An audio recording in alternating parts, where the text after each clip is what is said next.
Olá, muito boa tarde. O programa Eclésia veio hoje até Coimbra. Estamos no Mosteiro de Santa Clara a Nova para falar, obviamente, da Rainha Santa. Isto a propósito dos 700 anos da sua peregrinação a Santiago de Compostela e também num ano em que se assinalam os 400 anos da sua canonização. Connosco está Joaquim Costa e Nora, que é o presidente da Confraria da Rainha Santa. Muito obrigado por nos receber aqui nesta sala, onde está precisamente o túmulo que durante muito tempo também acolheu os seus restos mortais. Atualmente não, porque estão lá em cima no altar aqui da igreja. Dona Isabel de Aragão é uma presença incontornável na história do nosso país, mas também aqui nesta cidade de Coimbra. Sim, a Rainha Santa Isabel, como é habitualmente reconhecida, ainda que a Igreja a designe de Santa Isabel de Portugal, é de facto a padroeira da cidade de Coimbra. Desde os tempos, digamos, do terremoto de 1755, em que a cidade de Coimbra, apesar de atingida, não sofreu grandes estragos, a variação entendeu proclamar logo os santos que estavam sepultados em Coimbra, a Rainha Santa Isabel, São Teotónio e os Santos Mártires de Marrocos, como protetores da cidade. Mais tarde, esta proclamação veio a ser, digamos, reconhecida e consagrada em relação à Rainha Santa Isabel como protetora e padroeira da cidade de Coimbra. Hoje em dia, o dia da sua morte, o dia 4 de julho, da sua partida para o céu, é o feriado municipal da cidade. De resto, é uma figura muito consensual, porque o seu cuidado pelos pobres, a sua sensibilidade aos mais frágeis, tornou sempre esta uma rainha do povo, não é? Muito acarinhada por todos. É verdade. Um dos grandes atributos da Rainha Santa Isabel é, de facto, a sua devoção, a devoção que tinha pelos mais desfavorecidos, que procurava acolher nas mais diversas formas, não só em relação à fome, digamos, tentando saciar, digamos, ou pelo menos diminuir o seu sofrimento, mas até nas parturientes procurava proteger muito as suas aias, quer quando estavam, enfim, para dar à luz, quer quando precisavam para o seu casamento, ou até quando estavam a ser, digamos, afastadas da própria família. A Rainha Santa Isabel sempre as acolheu bem e era de facto uma pessoa que gostava, e eu não posso deixar de dizer que gostava, ainda que isto possa ser mandatado pela sua devoção a Deus, mas gostava de fazer o bem e a quem precisava. Ela era casada com um conhecido monarca do nosso país, o rei Dom Dinis, não é? Mas podia não se preocupar com nada destas coisas, fazer uma vida na corte, com todos os confortos que a isso as rainhas tinham à disposição, mas ela, digamos, entre aspas, correndo algum risco, podendo chamar a si algum desconforto, até algum problema no relacionamento com o próprio marido, fazia estas saídas e este trabalho da ação social, que hoje assim se chama, junto destes mais frágeis, que na altura seriam muitos. É verdade. E até a circunstância, digamos, desse ato que hoje se poderia designar de político, digamos que está de alguma forma ilustrado numa frase atribuída ao próprio rei Dom Dinis, que dizia para a Rainha Santa que eras boa para ser rei. Portanto, ele próprio reconhecia que se ela fosse o rei, não ficava, digamos, o reino mal governado. De resto, outra curiosidade, que é pouco assinalada, mas que é evidente, na Sala dos Capelos estão retratados todos os monarcas portugueses e a única rainha consorte é a Rainha Santa Isabel, que está ali retratada com Dom Dinis. De resto, todos os outros reis estão retratados isoladamente. E por alguma coisa foi, não só por Dom Dinis ter sido o fundador da Universidade, mas também porque a Rainha Santa com certeza terá tido muita influência, não só, digamos, nessas atitudes, mas também no ato da governação que incumbia na altura ao próprio rei. As pessoas recordam todas esse episódio célebre do Milagre das Rosas. Ele acaba por ser simbolizar em si toda esta atitude generosa da rainha, mas ela até negociou com familiares o fornecer alimento, e esse não se transformou em rosas, era mesmo pão que chegava e o trigo que chegava a Portugal, não é? E que ela comprou aos seus familiares de Aragão, digamos, esse pão para fazer face a uma grande fome que graçou pelo reino de Portugal, particularmente pela zona de Coimbra. E isso, enfim, está num documento que esperamos poder publicar nestes anos, digamos, de celebração, mas de facto foi um ato político, mas foi um ato também de grande devoção aos mais desfavorecidos, porque, naturalmente, nestas circunstâncias, quem pode menos é quem mais sofre sempre. Exatamente, e não deixa de ser também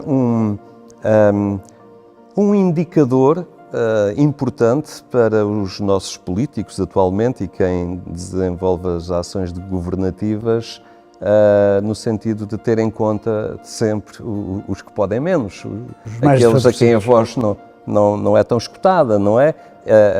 A Rainha Santa, no lugar onde estava, preocupou-se com eles, e é também um sinal de que quem hoje governa também não deve perder esse horizonte de vista. Exatamente, aliás, os grandes atributos da Rainha Santa são hoje muito atuais. É exatamente esse amor, esse zelo pelos mais desfavorecidos, é, digamos, o tentar infundir nas pessoas o espírito de paz, porque havendo paz há sempre mais possibilidade de ajudarmos os mais desfavorecidos, e também a oração, que hoje em dia está, porventura, a faltar muito, e que também ajuda a que sejam alcançados os outros dois atributos. E esta forma de viver, este estilo de vida de Isabel de Aragão, ou de Isabel de Portugal, valeu-lhe depois a canonização, o reconhecimento da sua santidade por parte da Igreja Católica. Sim, isso. Aliás, quando a Rainha Santa faleceu, houve logo, digamos, um movimento popular no sentido de que havia o chamado odor de santidade. Só mais tarde, enfim, com Dom Manuel, é que se conseguiu alcançar a beatificação e, digamos, uma autorização do culto, que já se praticava muito, particularmente em Coimbra e nas zonas por onde tinha passado a Rainha Santa. A canonização vem a ser conseguida mais tarde, digamos, já no tempo dos Filipes, e a própria Rainha Santa chegou a ser proclamada como padroeira do Reino de Portugal, exatamente por causa dessas suas virtudes. Já viúva, ela empreende uma peregrinação, da qual assinalamos este ano 700 anos, a Santiago de Compostela. É uma rainha que vai algo dissimulada, não vai como corte pomposa, não é? Mas que quer fazer esta experiência do caminho, sempre muito atenta aos locais onde passava. Claro, são vários os milagres que terá praticado, digamos assim, ou que terá, digamos, sido a autora ou a intercessora junto de Deus, nesse caminho, mas a verdade é que depois de ter enviuvado, digamos que se desfez do seu estado de rainha. Não só porque veio para Coimbra, para junto de uma ordem mendicante, uma ordem, enfim, pouco abonada, porque em Coimbra, digamos, a ordem mais rica era a ordem de Santa Cruz, dos frades de Crúzios de Santo Agostinho. Mas veio ajudar esta ordem e depois, na sua peregrinação a Santiago de Compostela, uma das ofertas que fez ao apóstolo foi exatamente a sua coroa, no sentido de se estar a desprender desses símbolos que significariam poder e antes mostrar a sua humildade, e digamos que foi de facto o apanágio, digamos, a ilustração da sua vida toda, mas particularmente dos últimos anos, em que nunca deixou de lutar pela paz. Aliás, morreu a tentar fazer a paz entre Dom Afonso IV e o seu sobrinho, na altura rei de Castela. Curiosamente, um gesto que depois, alguns séculos mais tarde, Dom João IV também, digamos, coloca a sua própria coroa junto aos pés da Senhora da Conceição em Vila Viçosa. Não deixa de ser curioso esta proximidade dos monarcas portugueses, da nossa história e da nossa identidade também perante a fé, esta fé cristã que marca a nossa nação desde a primeira hora. Claro. Aliás, o exemplo de Dom João IV, também infelizmente menos conhecido, é que proclamou Nossa Senhora, e Nossa Senhora está acima de todos os santos, naturalmente, como rainha e protetora do Reino de Portugal, mas não deixou de acolher, digamos, as virtudes da Rainha Santa Isabel. Desde logo porque foi ele que mandou construir este mosteiro. Foi Dom João IV, em 1647, que mandou, digamos, lavrar o alvará, que ordenou a construção deste mosteiro, porque as monjas que acolhiam os restos mortais de Santa Isabel estavam a ser muito devastadas com as cheias do rio Mondego. E então foi Dom João IV que mandou, de facto, construir. O mosteiro acabou por ser construído já no tempo dos seus sucessores, particularmente de Dom Pedro, primeiro como regente e depois já como rei, mas foi Dom João IV, digamos, é a quem se deve a construção deste mosteiro por alvará de 12 de dezembro de 1647. No momento em que as pessoas nos veem, assistem a esta entrevista, Coimbra já festejou este ano a Rainha Santa.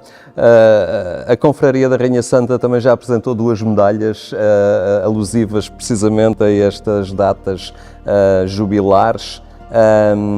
É um trabalho este da Confraria, do manter viva esta memória, um trabalho que não é de preservação de museu, mas de trabalhar a Rainha Santa presente na devoção, no coração dos portugueses.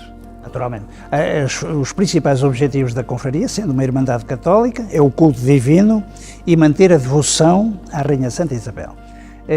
E, de facto, procuramos, digamos, celebrando estes atos, estes dias, estas efemérides mais significativas, estamos a tentar, de facto, manter e chamar as pessoas, digamos, a virem prestar a sua devoção e, de alguma forma, a seguir o exemplo da própria Rainha Santa Isabel. E o que importa, obviamente, é esta devoção, esta adesão do coração ao exemplo de vida que esta mulher, este exemplo de santidade nos deixa a esta distância de 700 anos de uma peregrinação que fez, ou dos 400 anos da santidade que a Igreja lhe reconheceu. Joaquim Costa e Nora, agradeço.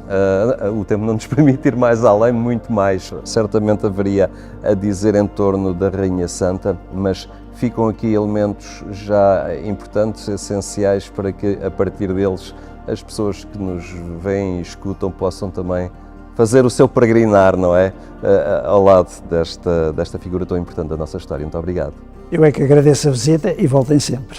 Muito obrigado.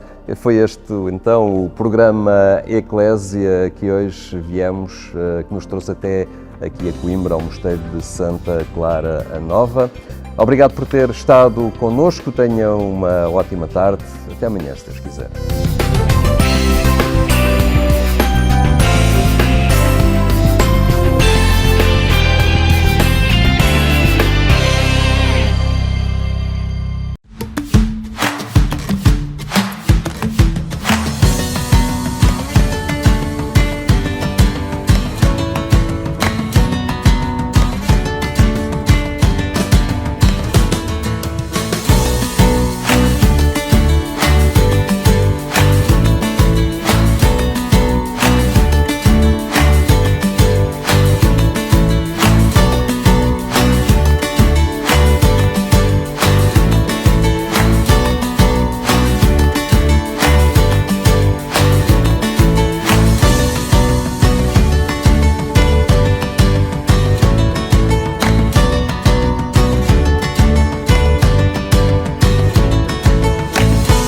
Voici Ribera Grande. Pour une simple occasion ou une grande célébration, ce vin portugais à la qualité remarquable conviendra parfaitement à ces instants précieux. Le vin portugais Ribera Grande pour vos petites et vos grandes occasions.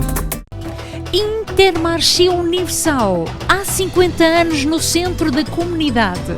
Grande frescura de frutas e legumes, especialista no corte de carne, enchidos da casa, queijos de Portugal, o maior supermercado português no Quebec e mais completo em produtos portugueses.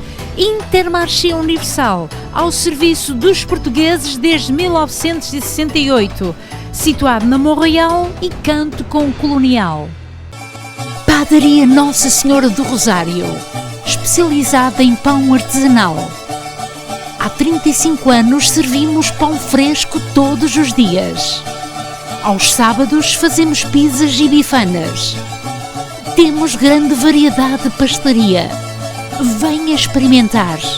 514-843-6668. Venha fazer uma visita na rua Saint-Hubert, na melhor casa de natas do Quebec.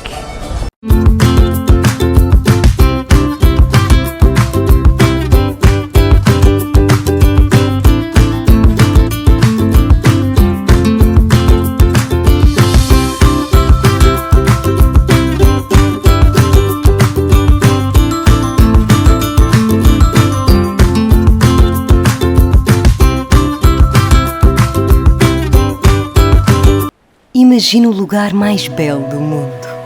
9 ilhas nascidas no mar imenso pela força do fogo e moldadas pela habilidade única da natureza. Há décadas que temos o orgulho de sobrevoar este paraíso natural. Hoje continuamos a deslumbrar-nos com a magia que nos envolve. É esta a natureza que nos inspira a ser uma porta de entrada digna deste nosso destino de sonho. Por falar em sonho, o nosso, transportar-vos para lugares mágicos.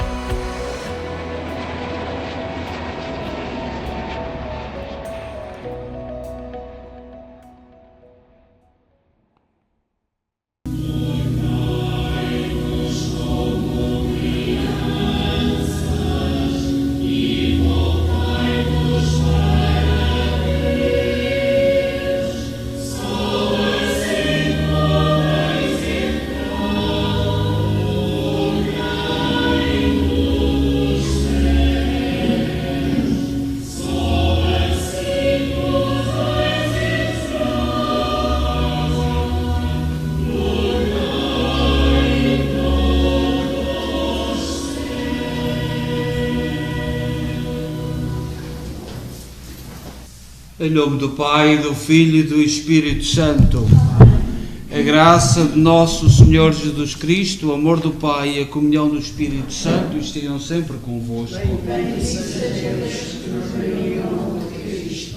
Hoje celebramos na Igreja o Papa Camponês. Foi assim que ficou conhecido na história pela sua simplicidade e pela sua sabedoria. São Pio X, que foi o Papa que pressentiu e que tentou resolver tudo para que não houvesse a Primeira Guerra Mundial. E demos graças a Deus pelo seu testemunho, pela sua simplicidade, por tudo aquilo que nos deixou. Vamos lembrar nesta Eucaristia António Silva, Bruno, Paulo e Rosa, Paulo, Rosa Maria Valente, Álvaro, Arlindo Matos, pais, sogros, avós, defuntos e almas do purgatório. E acrescentemos também o nosso irmão que faleceu ontem, o Jaime Pacheco. Rezamos pela sua esposa e para que o Senhor compense de tudo aquilo que na terra viveu e nos transmitiu e nos doou. Demos graças a Deus, portanto, e peçamos por Ele. Confessemos os nossos pecados. Confesso a Deus Todo-Poderoso e a vós, irmãos, que eu pequei muitas vezes, por pensamentos, palavras, atos e omissões, por minha culpa, minha também de culpa, e peço à Virgem Maria, aos anjos e santos, e a vós, irmãos, que rogueis por mim a Deus nosso Senhor. Deus Todo-Poderoso, tenha compaixão de nós, perdoa os nossos pecados e nos conduz à vida eterna. Amém. Senhor, tem piedade de nós. Senhor, tem piedade de nós. Cristo, tem piedade de nós. Cristo, tem piedade de nós. Senhor, tem piedade de nós. Senhor, tem piedade de nós. Oremos. Senhor, que para defender a fé católica, instaurar todas as coisas em Cristo, encheste de sabedoria divina e de fortaleza apostólica o Papa São Pio X, concedei que, seguindo os seus ensinamentos e exemplos, alcancemos a recompensa eterna. Por nosso Senhor Jesus Cristo, vosso Filho, que é Deus convosco na unidade do Espírito Santo. Amém.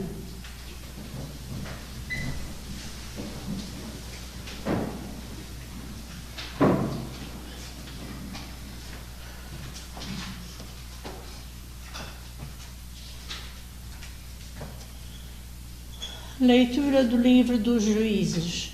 Naqueles dias, o Espírito do Senhor veio sobre Jefoé, que percorreu Galaade e Manassés, atravessou Mispá e Galaade, e dali passou ao território dos Amonitas.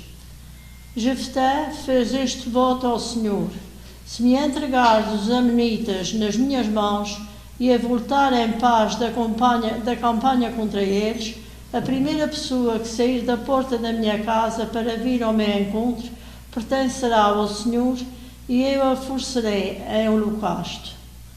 Jefté passou então ao território dos Amonitas para travar combate com eles, e o Senhor entregou-os nas suas mãos.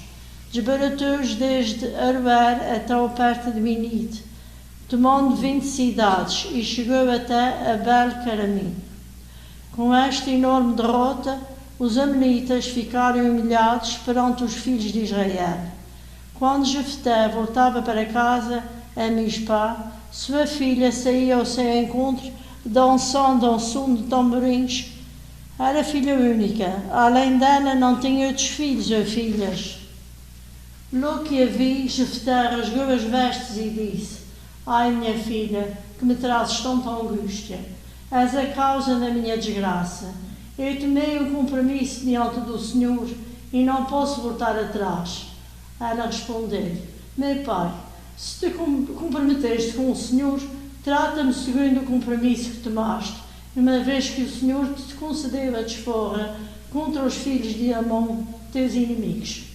Depois disse ao pai: apenas te peço um favor, deixa-me livre durante 2 meses, para eu ir aos montes com as minhas companheiras e chorar por ter de me manter, por morrer virgem. O pai respondeu: então vai. E deixou-a partir por 2 meses. Ela foi com as suas companheiras e andou a chorar pelos montes por ter de morrer virgem. Passados os 2 meses, voltou para junto do pai, e ele cumpriu o voto que fizera. Palavra do Senhor. Graças a Deus. Eu venho, Senhor, para fazer a vossa vontade. Eu venho, Senhor, para fazer a vossa vontade. Feliz de quem pôs a sua confiança no Senhor e não se voltou para os arrogantes.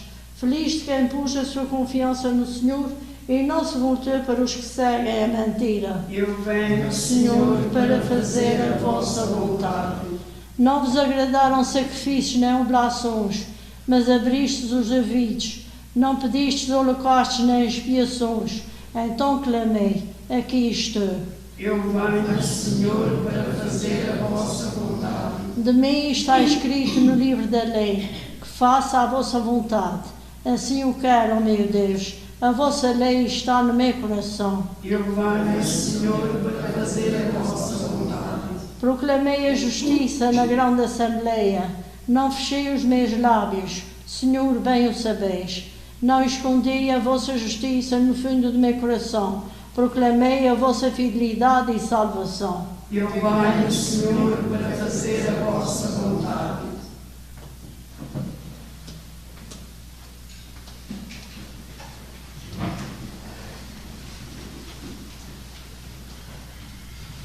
O Senhor esteja convosco. Está no meio de nós. Evangelho de nosso Senhor Jesus Cristo, segundo São Mateus. Glória a vós, Senhor. Naquele tempo, Jesus dirigiu-se de novo aos príncipes dos sacerdotes e aos anciãos do povo e falando em parábolas disse-lhes: o reino dos céus pode comparar-se a um rei que preparou um banquete nupcial para o seu filho. Mandou os servos chamar os convidados para as bodas, mas eles não quiseram vir. Mandou ainda outros servos, ordenando-lhes: dizei aos convidados: preparei o meu banquete, os bois e os cevados foram abatidos, tudo está pronto, vinde às bodas. Mas eles, sem fazerem caso, foram um para o seu campo e outro para o seu negócio. Os outros apoderaram-se dos servos, trataram-nos mal e mataram-nos. O rei ficou muito indignado e enviou os seus exércitos, que acabaram com aqueles assassinos e incendiaram a cidade. Disse então aos servos: o banquete está pronto, mas os convidados não eram dignos. Ide às encruzilhadas dos caminhos e convidai para as bodas todos os que encontrardes.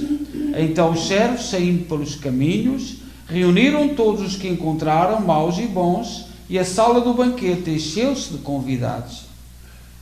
Viu um homem que não estava vestido com o traje nupcial e disse-lhe: amigo, como entraste aqui sem o traje nupcial? Mas ele ficou calado. O rei disse então aos servos: amarrai-lhe os pés e as mãos e lançai-o às trevas exteriores.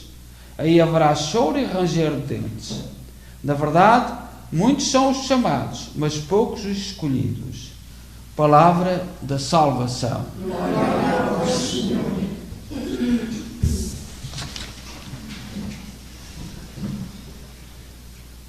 Nós hoje celebramos um grande Papa, o Papa conhecido como o Papa camponês, São Pio X.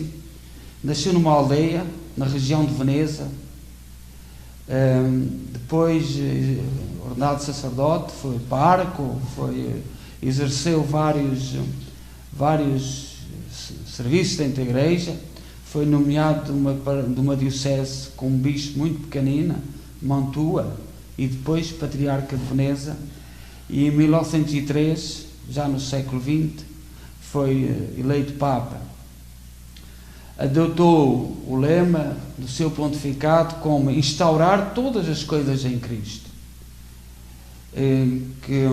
portanto, defendeu isto, instaurar todas as coisas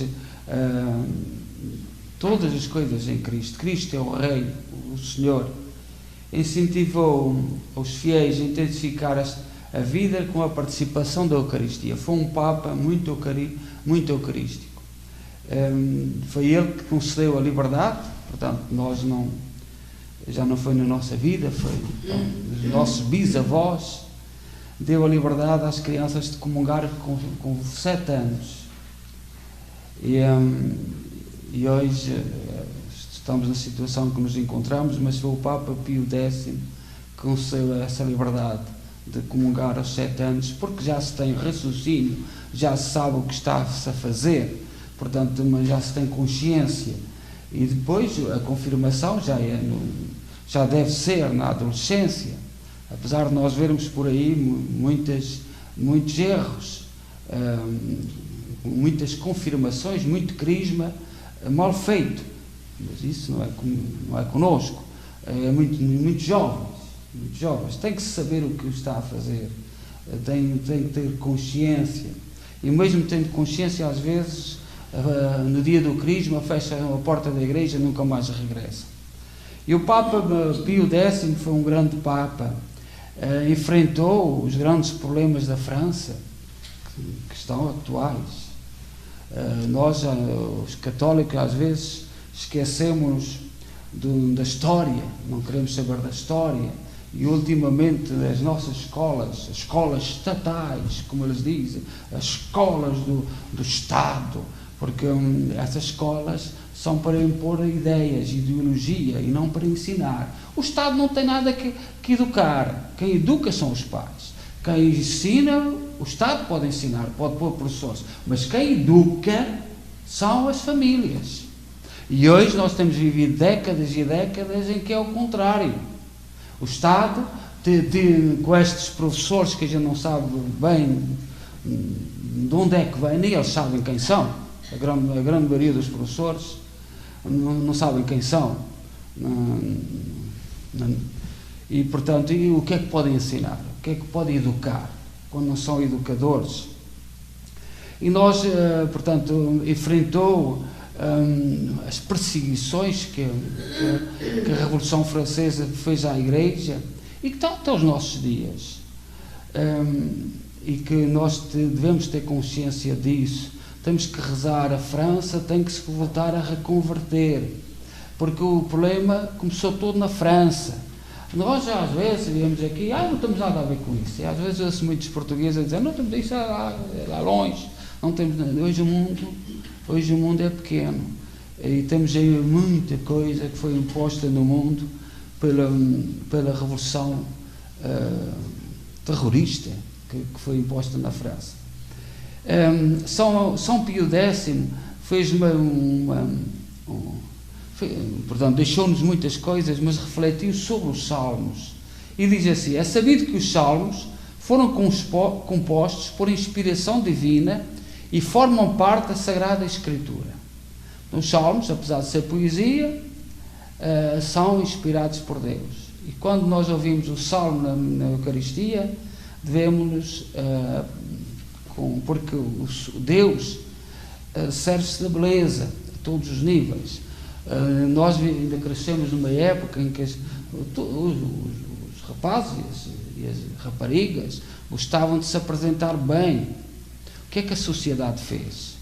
Hoje, calças rasgadas, atingiu-se a beleza. Uma das coisas na sociedade foi ferir a beleza, tirar a beleza. E temos que voltar à beleza. E vemos para aí cada disparate, e não é por acaso, é tudo pensado. Era tão bonito ver as meninas, os meninos bem vestidos. Pois, toda uma ideologia que impõe o mais reles, o mais fútil, o mais miserável, melhor. E é uma doutrina. E temos que recompor isto, e começar pela beleza, que as famílias eduquem os seus meninos e as suas meninas para o belo, para aquilo que é belo. Há dias uma família veio aqui e viu a toalha que nós tínhamos feito, que tínhamos aqui sobre o altar, que foi assim dada tantas horas de bordados à noite, com amor, com cuidado, uma perfeição tremenda. É uma obra de arte que nós tínhamos aqui sobre o altar e voltará, que era de uma família e que os filhos deitaram fora. Deitaram fora e apareceu aqui na igreja. Nós precisamos voltar a valorizar o belo. E os salmos falam-nos do belo, falam-nos da beleza de Deus. Já desde as origens da igreja, os salmos serviram admiravelmente para fomentar a piedade dos fiéis, que por meio deles ofereciam continuamente a Deus um sacrifício de louvor, isto é, o fruto dos lábios que aclamam o seu nome. É tão bonito nós vermos os salmos bem cantados na Eucaristia. Não é cantar por cantar, é cantar com arte, cantar com beleza, cantar tendo consciência que é a poesia e a música que fazem parte da nossa vida, que embelezam a nossa vida. São Basílio chama aos salmos a voz da igreja, e a salmodia, qualificada pelo nosso predecessor Urbano VIII, o Papa Urbano VIII, como filha da imunologia dos hinos, que se canta assiduamente diante do trono de Deus e do Cordeiro. E uma expressão de Santo Atanásio, que é um padre da igreja, ensina aos homens, especialmente aos que se dedicam ao culto divino, como se deve louvar a Deus e as palavras dignas de proclamar o seu nome. Santo Agostinho dizia: para que o homem pudesse louvar dignamente a Deus, Deus louvou-se a si mesmo, e porque ele se dignou louvar-se a si mesmo, o homem encontrou o modo de o poder louvar. Portanto, os Salmos, o livro dos Salmos da Bíblia, é um livro inspirado por Deus e que tem escondida a beleza. O nosso poeta maior, Luís de Camões, viveu uma vida desgraçada, abandonado, morreu como sem-abrigo em Lisboa, vindo lá de Macau, e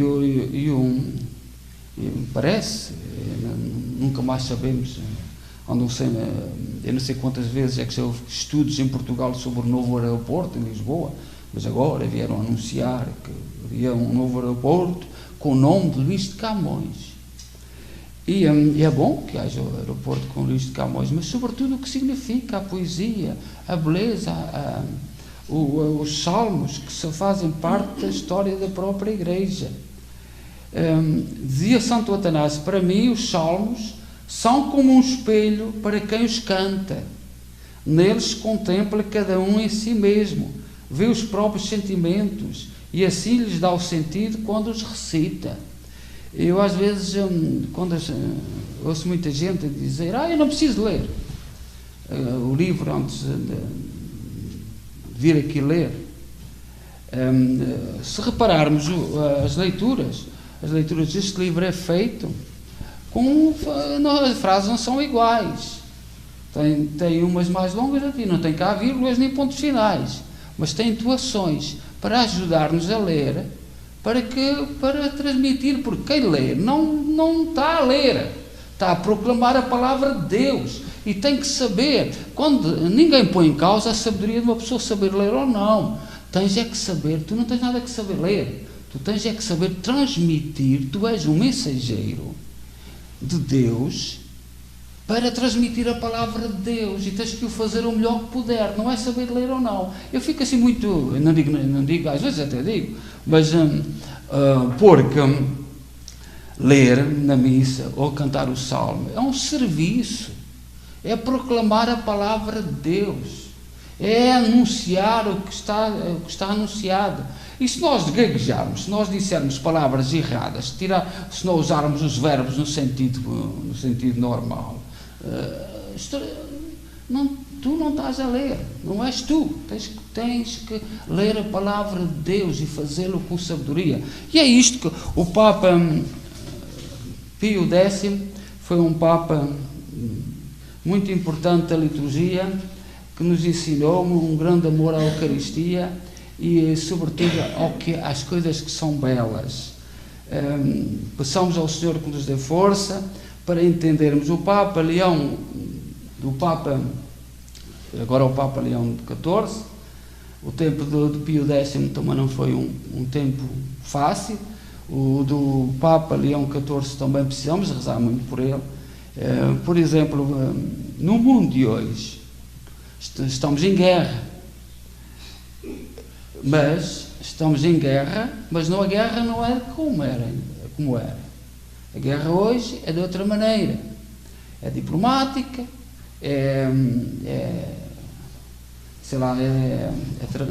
de negócios, por isso é essa confusão toda, as taxas por aí, e todos a culparem mas é uma guerra das taxas, porque punham em taxas para um lado, mas não havia taxas do outro, portanto é uma guerra comercial, uma guerra. Mas uma das frentes das guerras é a droga.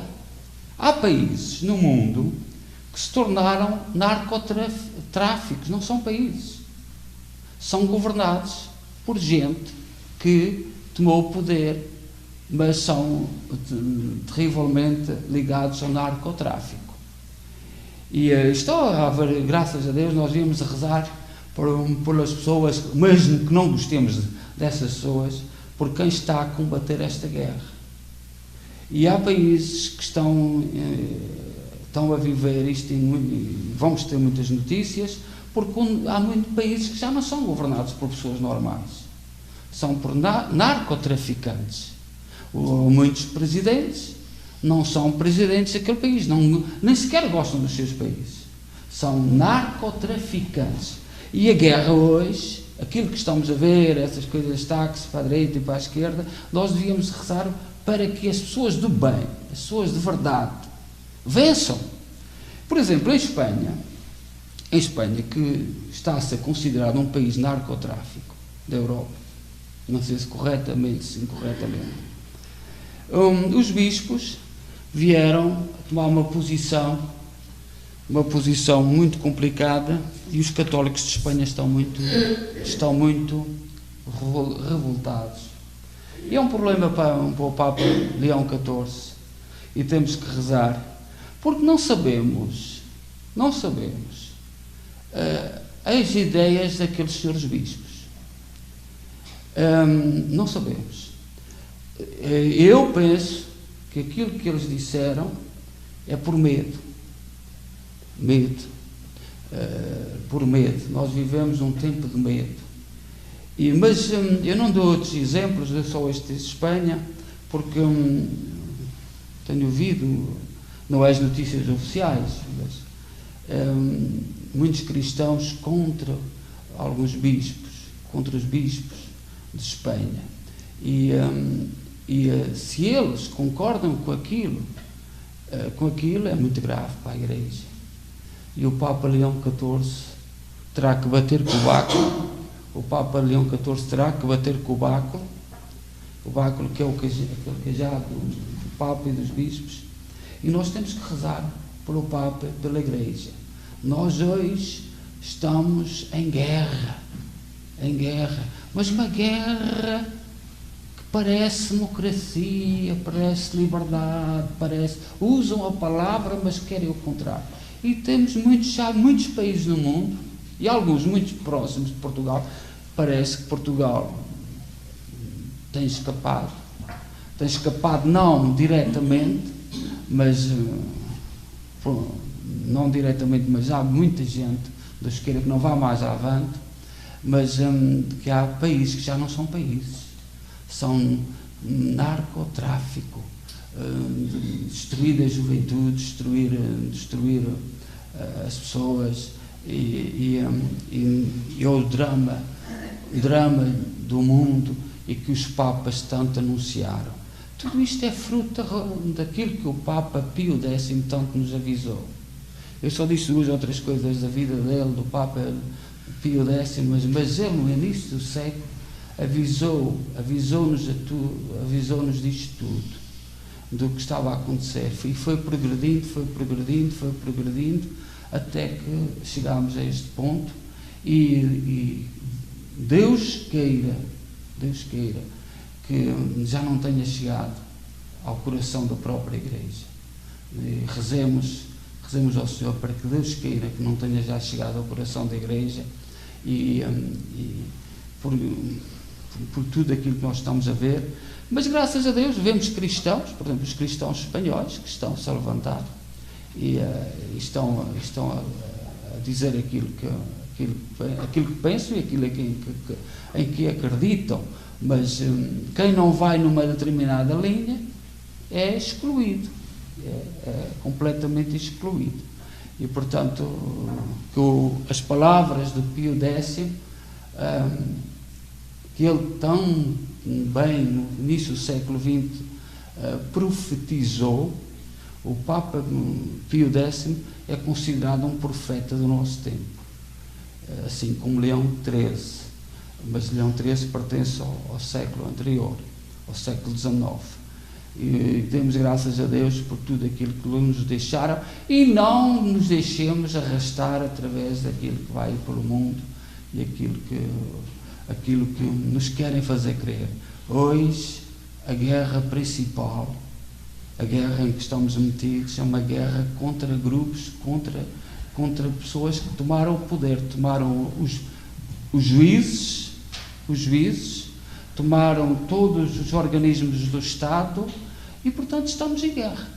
E temos que rezar para que não destruam mais jovens, para que isto pare, para que não se destrua mais a humanidade de tantos jovens. Seja louvado nosso Senhor Jesus Cristo. Sempre seja louvado e Sua Maria Santíssima.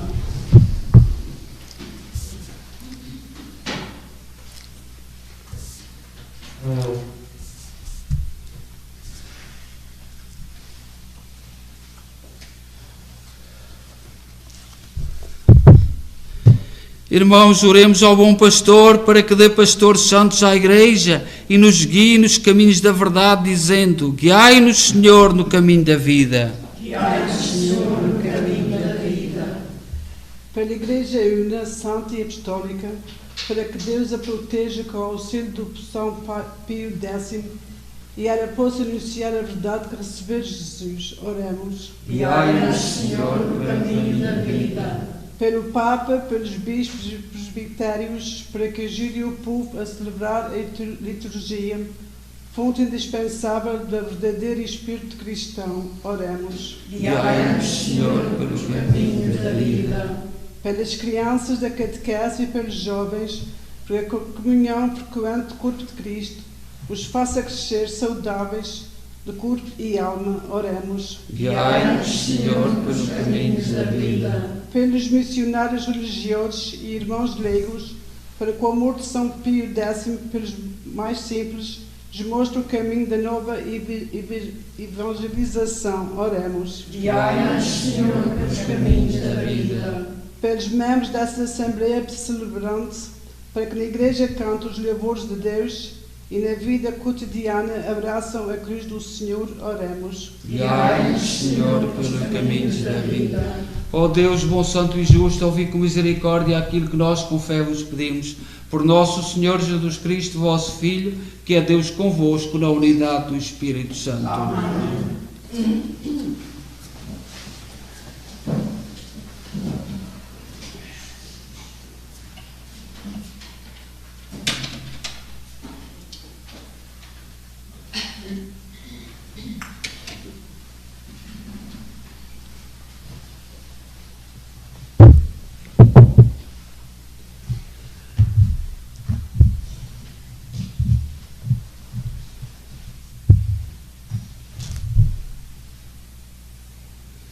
Bendito sejais, Senhor Deus do Universo, pelo pão e pelo vinho que recebemos da vossa bondade, fruto da terra, do trabalho do homem e da videira que hoje vos apresentamos e que para nós se vão tornar pão da vida e vinho da salvação. Bendito seja Deus para sempre. Orai, irmãos, para que o meu vosso sacrifício seja aceito por Deus Pai Todo-Poderoso. Receba, ó Senhor, de suas mãos este sacrifício, para a honra e glória do seu nome, para o nosso bem e toda a santa Igreja.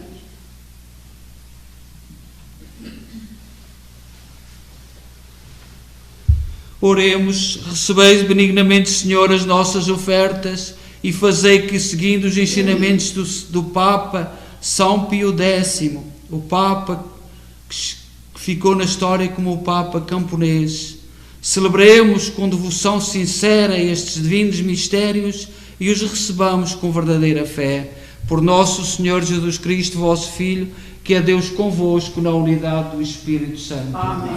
O Senhor esteja convosco. Corações ao alto. Demos graças ao Senhor nosso Deus.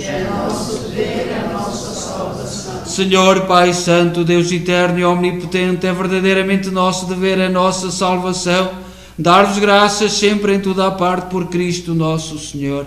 Compadecido dos errados caminhos dos homens, dignou-se nascer da Virgem Maria.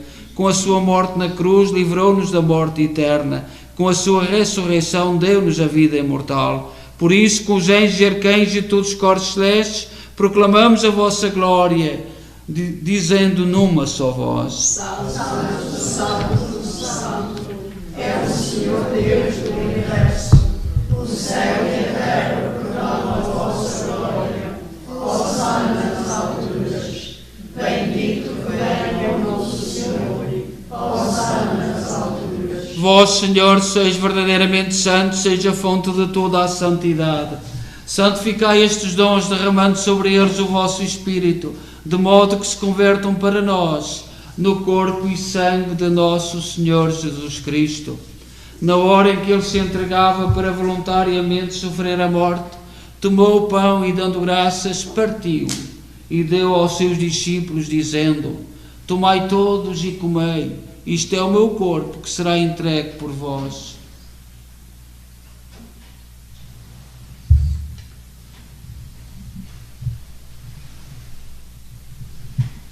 De igual modo, no fim da ceia, tomou o cálice e, dando graças, deu aos seus discípulos, dizendo: Tomai todos e bebei. Este é o cálice do meu sangue, o sangue da nova e eterna aliança, que será derramado por vós e por todos para a remissão dos pecados. Fazei isto em memória de mim.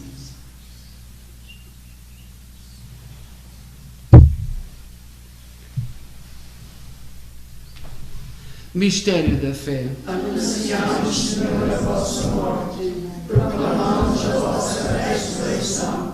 Vinde, Senhor Jesus. Celebrando agora, Senhor, o memorial da morte e ressurreição de vosso Filho, nós oferecemos o pão da vida e o cálice da salvação e vos damos graças por nos admitisse à vossa presença para vos servir nestes santos mistérios. Humildemente vos suplicamos que, participando do corpo e sangue de Cristo, sejamos reunidos pelo Espírito Santo num só corpo. Lembrai-vos, Senhor, da vossa Igreja dispersa por toda a terra, tornai-a perfeita na caridade em comunhão com o Papa Leão XIV, nosso arcebispo Maico Maol e todos aqueles que estão ao serviço do vosso povo. Lembrai-vos dos nossos irmãos cujos nomes pronunciámos no início desta Eucaristia, que adormeceram na esperança da ressurreição. Todos aqueles que da vossa misericórdia partiram deste mundo, admiti-os na luz da vossa presença. Tende misericórdia de nós, Senhor.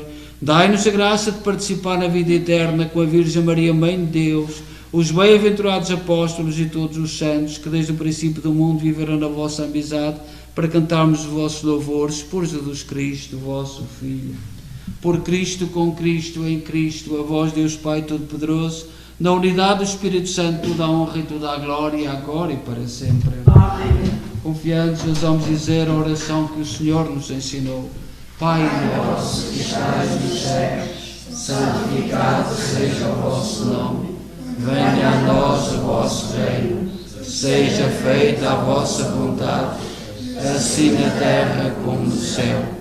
O pão nosso de cada dia nos dai hoje. Perdoai-nos as nossas ofensas, assim como nós perdoamos a quem nos tem ofendido. E não nos deixeis cair em tentação, mas livrai-nos do mal. Livrai-nos de todo o mal, Senhor, dai ao mundo a paz em nossos dias, para que, ajudados pela vossa misericórdia, sejamos sempre livres do pecado e de toda a perturbação, enquanto esperamos a vinda gloriosa de Jesus Cristo, nosso Salvador. Vosso é o reino, o poder e a glória para sempre. Senhor Jesus Cristo, disseste aos vossos apóstolos: deixo-vos a paz, dou-vos a minha paz, não olheis os nossos pecados, mas a fé da vossa Igreja, e dá-lhe a união e a paz segundo a vossa vontade, vós que sois Deus com o Pai, na unidade do Espírito Santo. Amém. A paz do Senhor esteja sempre convosco. O amor de Cristo nos uniu, o poder de Deus que tirais o pecado no mundo, tem piedade de nós. Cordeiro de Deus que tirais o pecado do mundo, tem piedade de nós. Cordeiro de Deus que tirais o pecado do mundo, dai-nos a paz.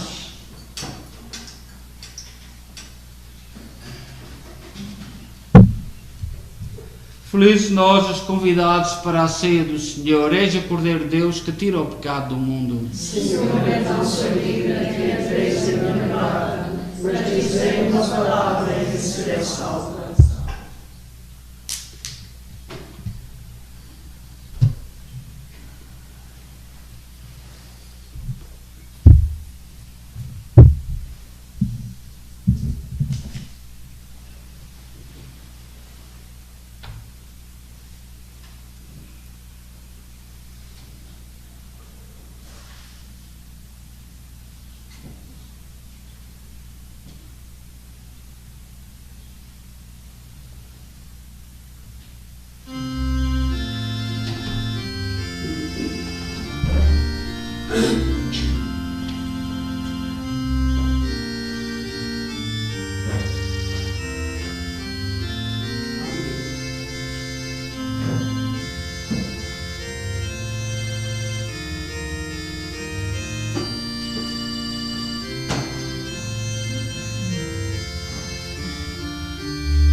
Oremos.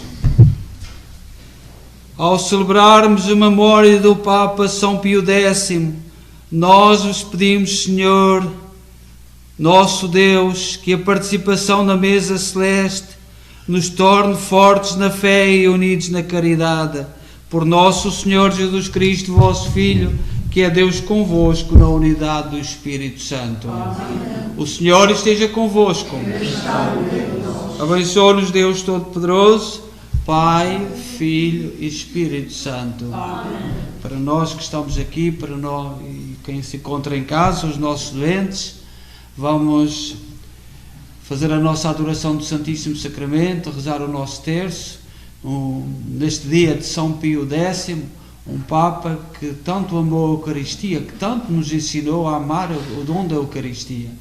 E vamos então com o Papa que no céu nos continua a dirigir e continua a influenciar neste amor a Cristo Eucarístico. E vamos cantar um cântico. Bendita e louvada seja agora e no feliz momento em que foi instituído o Santíssimo Sacramento.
Como poder sorrir no meio de tanto sofrimento é o que muitos se perguntam. Encontrar a paz tornou-se num desafio. Angústia, discussões, tristezas, dores, sofrimento. Tome uma decisão, não sofra mais. Saí de uma depressão, recuperei o meu casamento, a minha saúde e a minha família. Telefone para a sua consulta e podemos ajudá-lo. Linha de ajuda espiritual 514-913-9439. Recuperei família, saúde e finanças. Porque para Deus nada é impossível. Pouca gente sabe, mas há uma parte de Portugal que não aparece em nenhum mapa. O seu clima é ameno, 22 de máxima e 22 de mínima. O idioma oficial é o português, mas na prática é multilingue. A gastronomia é rica e a sua população é acolhedora. Já recebeu milhões e milhões de visitantes desde 1945. Esta terra faz fronteira com Espanha, Brasil e muitos outros países. Poucos sabem, mas quando entra no avião da TAP está oficialmente em Portugal. Com a simpatia, disponibilidade, iniciativa e atenção de todos os que fazem de cada voo uma fantástica viagem pelo nosso país. TAP, Portugal a voar há 80 anos.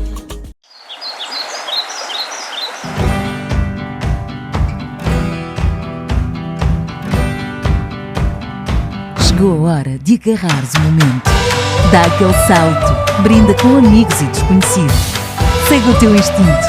Gatão, vinho branco, agora em lata.